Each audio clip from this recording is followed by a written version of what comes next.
decided we had to have a bit of a change of pace. And you know what? I spend a large part of my day looking around the web for films, and I keep a spreadsheet of possible films for festivals, and I'm always finding new stuff somewhere. And one day I saw this clip from the Charles Adler show. And it had a little clip of this little video about Quebec language, and it was quite funny. And it just hit me, you know what? If I can show that film and perhaps bring the filmmaker in, we can actually show something funny at the film festival. And it fits in with, you know, our themes of free speech and political correctness and everything else. So it's sort of funny and fit. And so, you know, I went into action and found out that basically this film was done by a comedian from Montreal. His name is Rodney Ramsey, and I got in touch with Rodney, and he does comedy all over Canada, and quite a funny guy.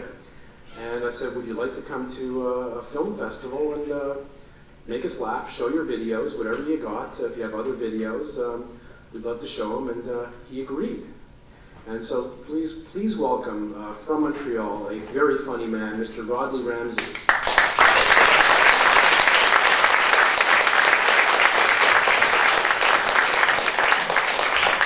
Can we have another hand for Fred Litwin here? This is the best depression film festival in Canada.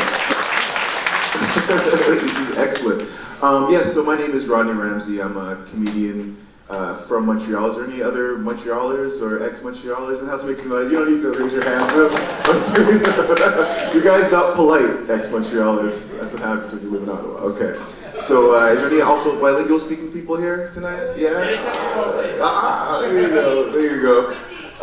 So I've been living in Montreal most of my life, and I'm an English comedian. And I mean, I love Montreal. If anybody's been there, you know it's just a beautiful city. But there is some tension, and there's always been a lot of language tension in Montreal. But for a few years now, it's been okay. It was kind of smooth. And then the QC got back into power.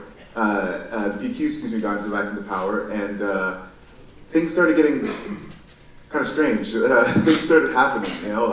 At the comedy clubs, the language police came by, and they said that you can't have English posters for the English comedy. And we were like, that's kind of weird. And then other things started to happen, you know. There was an ice cream shop that had English on their spoons. And then somebody complained, and then there was this whole thing about, yo, you gotta eat your ice cream with French spoons. This is Quebec. So we're like, okay, this is still getting kind of funny. And then kids weren't allowed to speak English on their lunch breaks. You know, people were getting fired at the local grocery store because they were speaking English on their breaks. And we're like, okay, we might have to do something about this. But we're just like, wait, maybe it'll get better before it gets worse. And then Pastagate happened. I don't know how many of you have heard about Pastagate, but essentially an Italian restaurant had pasta on the menu because that's what it's called. And the language police came in and they said, you're gonna have to change that to pot, which is not a direct translation. That's essentially noodles, just like dough. Right, so like we can't do this. This is the word in the language. So and then this didn't become a local story anymore. Then internationally people started recognizing this is kind of ridiculous. Why is there a language war going on in Quebec, which the language police were strictly enforcing? So as a comedian, I thought to myself, wow, what would happen if they got what they wanted? What would happen if English was totally outlawed? And French was the only language you can speak. And the language police had the powers of the real police, and they can arrest you if they heard you speaking English.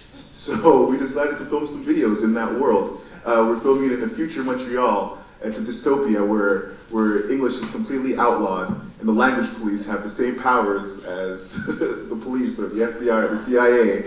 And if you speak English, they'll shut you down. So here is our dystopian Montreal. The language police, ladies and gentlemen.